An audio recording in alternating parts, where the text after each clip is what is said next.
Welcome to the War of Ideas podcast. This is Cody Symbol. Now, I want to let you guys know that I do plan on making more episodes more frequently, but life happens and sometimes you're more busy than others. But I will try to get back to at least one per month, and hopefully more once I get people to interview. Still working on that. More so just deciding how I want to go about it, ignoring the fact that it's probably not possible to get someone relatively high profile on here to do even 15 minutes of talking with. Maybe that's not a good idea to begin with, or at least not something I should only be looking at. Maybe I should be talking to regular everyday people. There might be an audience who would enjoy that. People with different views, people with different backgrounds, people who have PhDs, and people who dropped out of high school.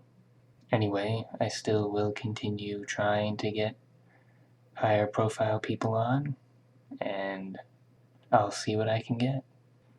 Okay, this should be an interesting talk. The episode right after I go on about how we all need to be aware of our time spent with technology, I will be talking about how we all need to get used to technology, specifically social media, because it's here to stay a while. I'm sure most of you listening to this are no stranger to the story about Russia interfering in our election, and we know they used Facebook, and they used social security numbers of Americans and disguised themselves as just regular old Americans buying ads. And yes, we all know that's a terrible thing. But is it still bad when an actual American buys targeted political ads on Facebook? It's not illegal. I'm sure candidates have been doing that ever since Facebook has existed. But over the years, people are getting better at gaming the system that Facebook offers. People learned things. They learned what they could get away with. They don't have to create targeted ads that are true, and this is all legal. Anybody that has the money can buy an ad on Facebook or Twitter and get it to the target demographic that they want. Advertising companies do this for television. This isn't anything new. You will see different ads on Comedy Central than you will on CNN. You will see different ads on Fox News than you will on ABC News. You will see different ads for Modern Family than you will if you're watching Duck Dynasty. You will see different ads at certain times of the day than you will at other times. But the difference when we jump over to online advertising is that it gets sort of creepy in that they know so much about you that maybe it works too well. The advertising works too well. With television ads, they can only guess at the type of people who watch certain shows and who watch certain networks and who are watching TV at certain times of the day compared to others. But for advertising on Facebook, they know a lot more about you. They can just say, all it is an ad. It's not putting a gun to your head and telling you to make the decision or you will have something bad happen to you. It's all just persuasion. But it does matter if we are getting persuaded by a lie or a truth. And what about if it's an opinion that preys on our emotions in ways that we couldn't have foreseen 10 years ago or even 5 years ago? And censoring these types of posts will only just create a new problem where people think it's a conspiracy, and the more you censor fake news, the more people will think you're trying to hide something and that it's actually true. If you can refuse to bake a cake for a gay couple, which I believe you should be able to do, but not in all circumstances, then you should also be able to accept money for people to spread anti-Semitic opinions. Once again, not in all circumstances. There's a big difference between putting out an ad that says, I don't like Jewish people, here's a list of what they've done in the past that I don't like, and having that list be true, and an ad that says defamatory remarks about Jewish individuals or Jewish people in general. And before I go any further, I feel like I need to make myself clear, because in the type of world we live in now, some people might mistake me talking about this for me somehow being anti-Semitic. So let me go ahead and say neither of those types of ads would be acceptable to me in any way.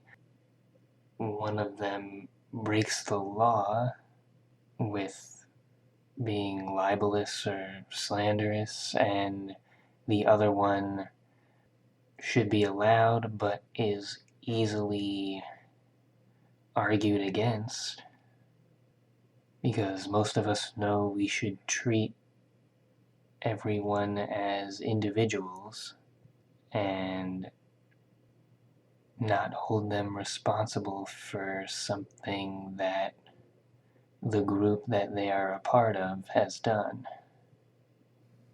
And it's up to the people receiving those advertisements to say, you know what? That's kind of stupid. I think I'm going to continue my life not hating Jewish people. But we can all still see that this is a problem.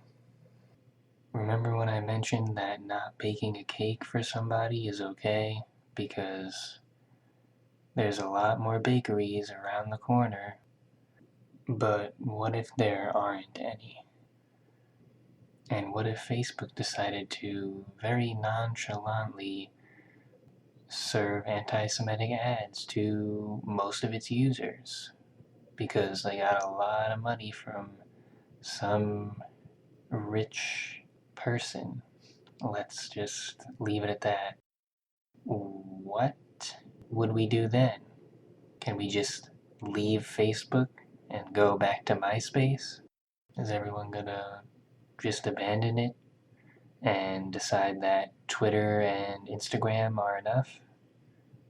The big difference between the bakery shop and Facebook is one of them has no competition and a lot more influence on the world, and at a certain point rules need to be changed for private entities based on how widespread their influence is and how powerful they are.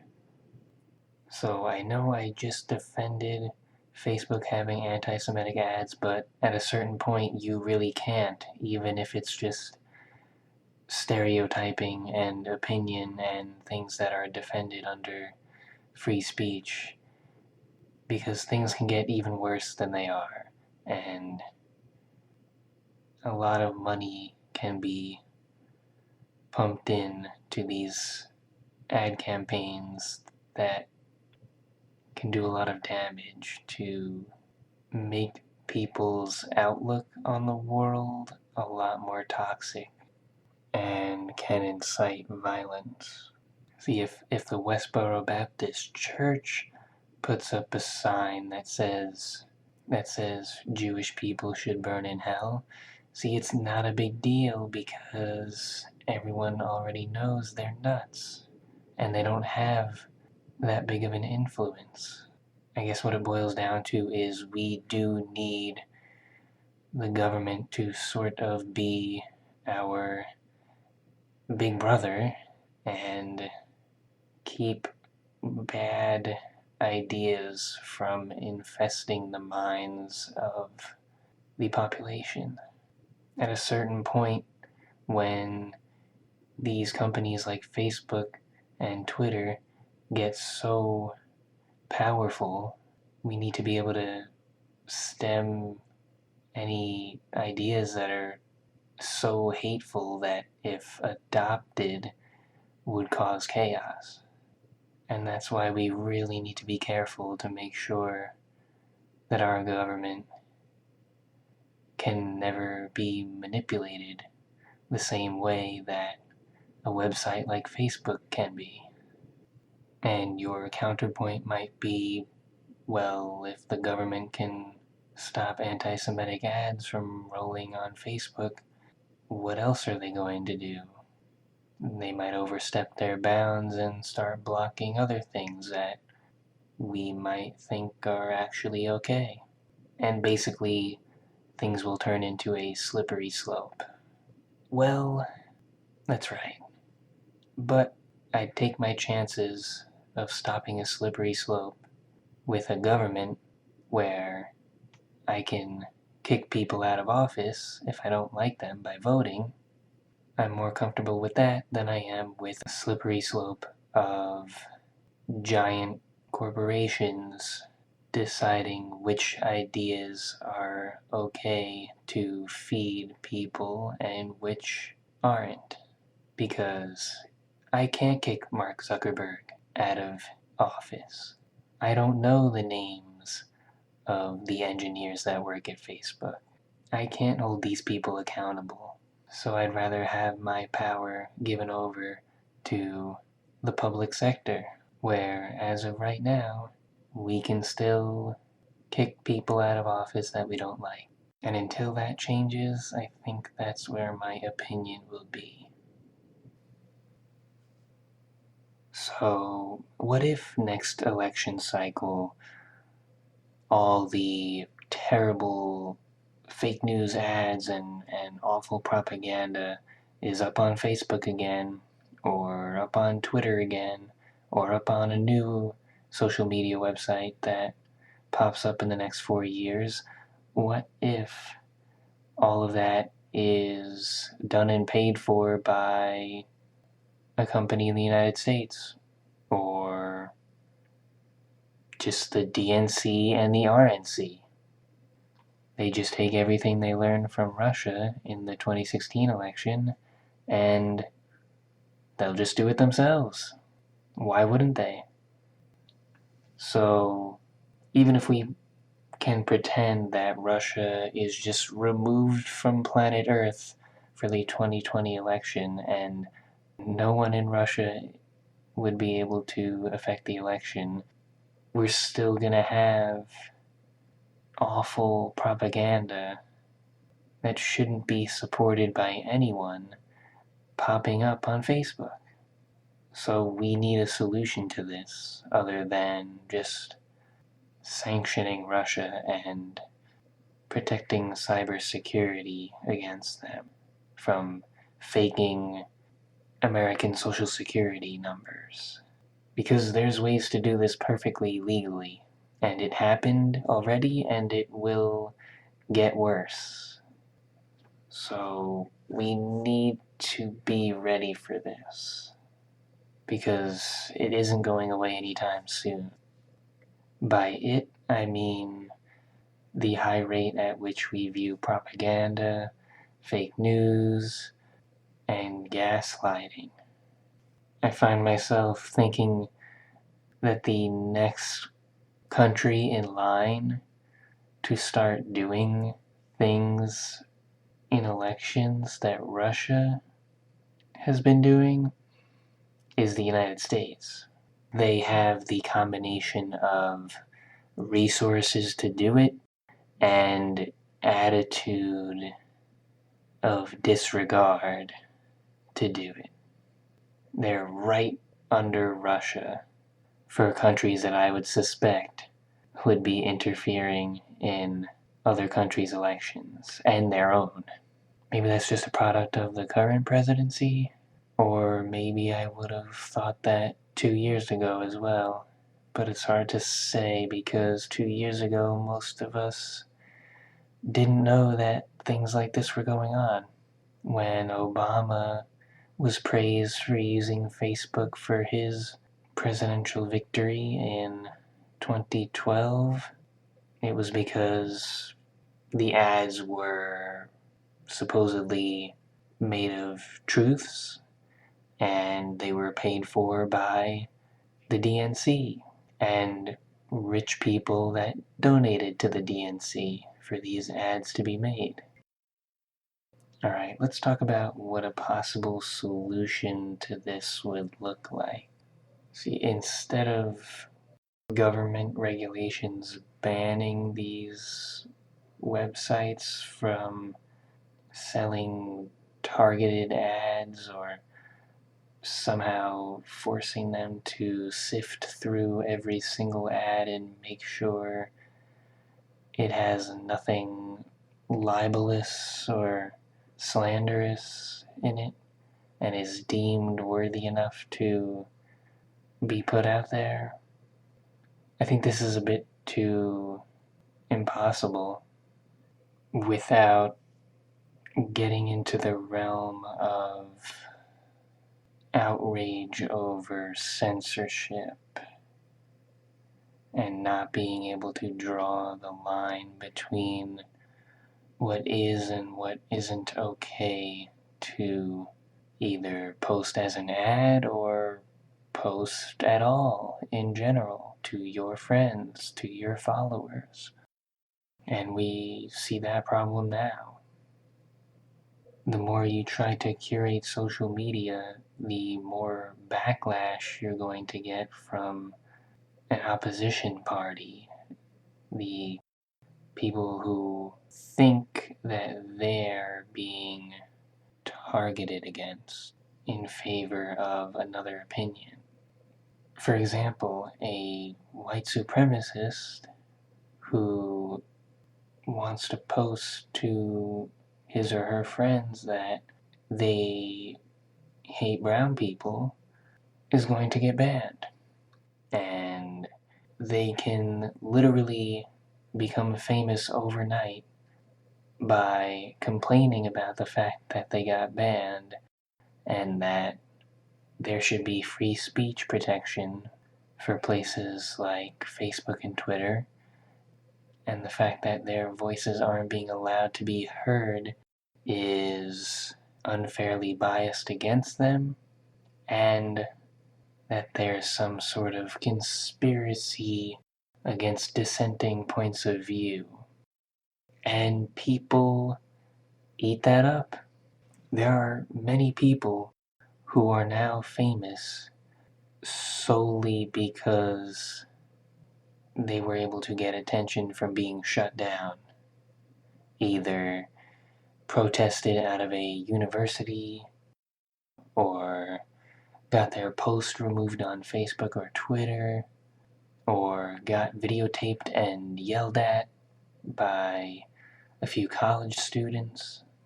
So it becomes not about their terrible opinions, but the fact that we must do everything in our power to uphold those opinions. And it's getting people over to their side. I probably harped on about that for a little long, but in general, things like these happen when entities like Facebook and Twitter start cracking down on hate speech and opinions, not just libel and slander. What we're going through right now is a crucible for our minds, and the more we get exposed to it, the better we will get at fighting through all the spin we're exposed to, fighting through all the fake news. And this fight will not go away when Trump is gone, no matter how long it takes for him to be gone. The fight might get easier because there won't be such a drastic divide between the left and right in the United States. For example, if it was Obama versus Romney in 2016 and Trump wasn't in the picture and Romney won and the Russians helped him win and we found out about it, and we're at the same point where we are now, but it's someone with Romney's temperament and not Trump's in the White House. A lot more people on the left will be less likely to fall in the trap of fake news that they think is real because they agree with it. And same reason for people on the right for believing fake news. That they see everyone on the left hates Trump so much that there must be some sort of media conspiracy against him because he's not part of the status quo and he's not PC. And so when the left pushes anyone who likes Donald Trump so far away, the right responds in kind and is more likely to stay on their side of the road and believe the fake news that agrees with their side. So in that way, I think once Trump is gone, people from both sides will be more likely to agree on things and be more skeptical of things that come out of the woodwork and have a lot of bias because they don't hate each other as much. And they don't hate the candidate that becomes president as much. And they assume that not everything the president says is going to be awful. So they're more willing to accept an article that gives them a different point of view. So in that way, when Trump is gone, it'll get better. But it might also get worse in other ways. What will fill the void of talking about Trump and his tweets every day? Well, if talking about what the president's doing is boring, and talking about policies is boring, then there will be more articles and more outrage to consume about something else. Trump is taking a big chunk of the attention economy, and once he's gone from the picture, there will be suitors lining up to take its place. Alright, let's dive into Facebook specifically here, and the recent heat they've been taking from the Cambridge Analytica story that broke. I want to read a tweet that I read from Seth MacFarlane a few weeks ago, probably, maybe 2 weeks ago. He wrote, "In its heyday, television brought the country together, giving viewers a shared set of facts and experiences. Facebook does just the opposite, enabling every user to have a unique set of facts driving the country apart for profit. I feel like that's a good starting point for talking about this. And besides the fact that television has its unique set of facts, like the differences between Fox and MSNBC, you can see where he's coming from. And the more Facebook learns about you, the better it gets at delivering you a curated set of facts and curated opinions that you will see more often than others. And the more it keeps you in your bubble, and the more it keeps you outraged. And what do you know? The more it does those things, the more money it makes. We have to remember that people are very persuadable, and it feels like we're getting into a new era of ads. We're getting to a point where ads are disguised as political opinions. We've gotten so used to ads over the years that, most people over the age of 18 are kind of immune to it. They're not just going to go and buy everything that they see advertised to them on TV or online. They know how the game works by now. It's been around long enough. People realize they don't have infinite amounts of money to spend on things. Well, most people realize that. Not everybody, though. But now we've got machine learning and algorithms flying around in these parts, and the systems are getting smarter and more manipulative. And there's nothing truly threatening about being persuaded or manipulated to buy a pair of shoes, even though you don't really need them. But there is something that we should be afraid of, because we don't need to use our wallets to have had the advertisers succeed. I don't think people are really well adjusted yet to ads that don't try to sell you anything but an idea. People are more skeptical when there's money involved, and they're more wary of scams and doing their research.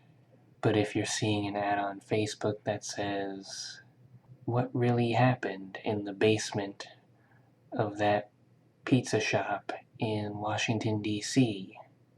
that Hillary Clinton goes to every month," or whatever that Pizzagate thing was, or another better example that isn't crazy, what were in those speeches she gave to Wall Street? We don't know, but you don't know either, and it could have been bad. We don't know if she's going to get us into World War III, but she voted for the Iraq War. So obviously that means she would get us into another war. With Donald Trump, he's going to keep us out of war and not bomb Syria like he just did. And you get the picture. See, it's not really talking about facts or anything that can be disputed 100% until the future comes and Donald Trump bombs Syria.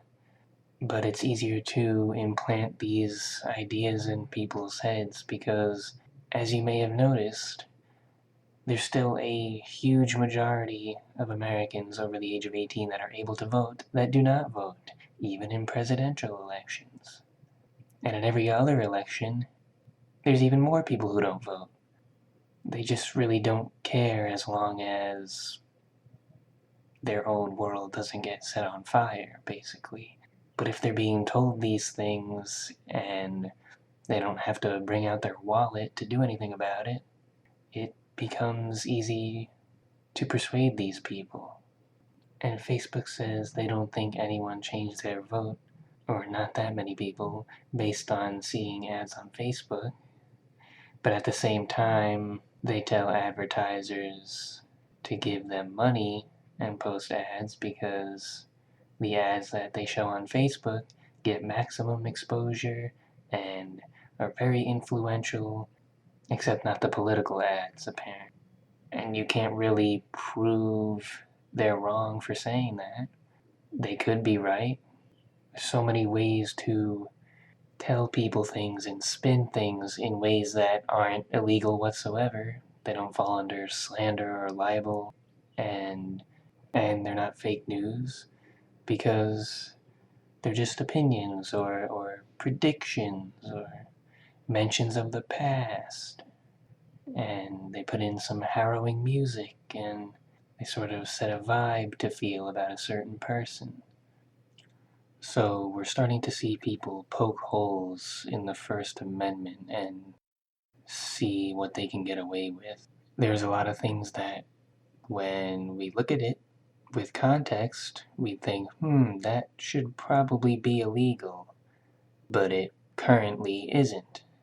Just like we have obvious problems and things we need to address with the Second Amendment and the right to bear arms, we have problems with the First Amendment as well. When we talk about the right to bear arms, we also don't mean nuclear arms, or for a better example, we don't mean tanks or fully automatic machine guns. And so is the same with the First Amendment. There are some things that don't fall under libel and slander that should be considered illegal. Unforeseen by the people that wrote the Constitution, there are now technologies and infrastructure in place that change the way we have to view the First Amendment. It's tough to think of an example of something that would fall under the First Amendment and be legal, but that when everybody hears about what was done, they would pretty much all come to agreement that this is not okay and people that do this should be sent to jail. But, lucky for you, I thought of something. We might be here already, but if we're not, it'll be coming in the future.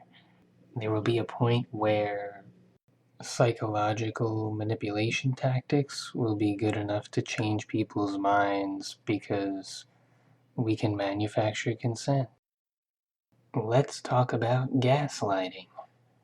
For those of you who don't know, gaslighting is a type of manipulation that people try to inflict on their victim, where they try to make the victim think a certain thing is true just by persistently talking about it as if it were true, non-stop. That's a definition in my own words. A definition not in my own words is that gaslighting is a form of manipulation that seeks to sow seeds of doubt in a targeted individual, hoping to make them question their own memory, perception, and sanity. Well, let's think about this a little bit. It depends who's committing the act of gaslighting. If a homeless man on the street told you as you walked by to not believe the lies that NASA is telling you and that the moon landing was a hoax, and he said that to you every day as you passed him on your way to work, that's a weak form of gaslighting. It would likely never convince you, no matter what evidence he managed to produce. But what if Donald Trump started tweeting it? What if Facebook started serving you ads that said, do we really know what happened in the space race of 19 whatever? Well then, should that be illegal? What if every member of your family hated you? Maybe for being too lazy or too rich and greedy. So they decide to conjure up a plan to gaslight you into thinking you are nuts. And they want to get you committed to a mental hospital because they either don't want to take care of you anymore or they think you don't deserve what you have. What if it wasn't just your family that was in on this? What if they colluded with your coworkers? What if they colluded with every person that ever had the misfortune of knowing you? Should that be illegal? They put in time and effort, everyone you saw throughout your day for the next year. They prepared for this. They took a course in psychology. They came up with a plan. They knew what they were doing. They coordinated with each other and managed to convince you that you are crazy and you got fired from your job, and they convinced the authorities that you are a danger to be left out for society, and you were taken away to a mental hospital. And by the end of that year, they're actually right about me being crazy. So they're not even lying at this point. So, have they committed a crime? Should they go to jail? Or do we say, he probably deserved it? See, it doesn't matter if he deserved it or not. I'm trying to get to the bigger picture. What if people pay Facebook to carry out things like this? Conspiracy theories, Pizzagate, the earth is flat. The earth being flat is sort of agnostic towards picking a political candidate or really anything that has to do with changing your life decisions for that matter. So let's just stick to Pizzagate. Should Facebook be allowed to take money from anyone and send to possibly billions of people propaganda about Pizzagate, and then have the agency to refuse to take money from people on the other side that say, this is not true. You are an idiot if you believe Pizzagate. As we stand now, they can do that. The danger is it might not be something as far-fetched as Pizzagate. The danger is the manipulation tactics can get better and will get better. The danger is this is not a homeless person trying to convince you about these things. People give more credence to certain other people or organizations. What if there was a well-oiled machine that had a strategy of when to tell the truth to get their reputation to a certain point, knew exactly the best time to lie at the right moment, knew all of these clever tactics? There are people trying to get to this point if they haven't already, and it will happen and will heavily influence people's opinions, and we have to do something to curtail it before their influence gets too large.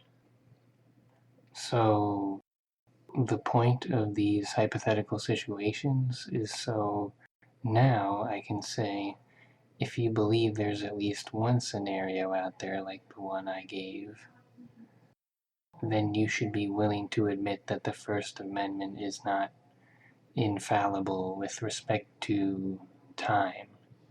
And we need to be willing to make a change without uproar and fear that the government is going to overstep their bounds when making these changes. This is just the nature of how our minds work. And we have to safeguard against people trying to take advantage of how our mind works. We can agree to things passively without giving it much thought. Opinions can be swayed one way or another depending on how often you hear each side of that opinion, or which one you hear first, or which one you hear most recently before going to the voting booth. And before I head off, I just want to make it clear I'm not blaming the individuals that have helped create the social media platforms like Facebook and Google. One of the most important things to remember is that everybody thinks they're the good guy. It wasn't these individuals' intentions to have something like this happen on their platform. We need to remake the system rather than blame this as just an act of evil by evil people. Just take a moment to think, did Mark Zuckerberg want Donald Trump to become president? Does Mark Zuckerberg seem like the type of person that would take an extra $1 million in exchange for giving away the information of billions of people to third parties? You might be thinking, yes, that's exactly what he does. This is literally Facebook's business model. But one big difference, they do not intend to give your information away. They tell the advertising company that they have the information and will use it to the advertising company's benefit. Your information gets fed through an algorithm. It does not get seen by real people unless you make that information public yourself, of course. They do not give the other companies, the other third parties, your information. At least that is not what the intention was until that Cambridge Analytica app managed to game the system. This is not what Zuckerberg or almost anyone who works at Facebook wanted. They need to be held accountable for what becomes of it, and they need to play a role in helping fix it. But these are not people with ulterior motives. I think it's easy to forget that. Alright, thanks for tuning in. See you next time.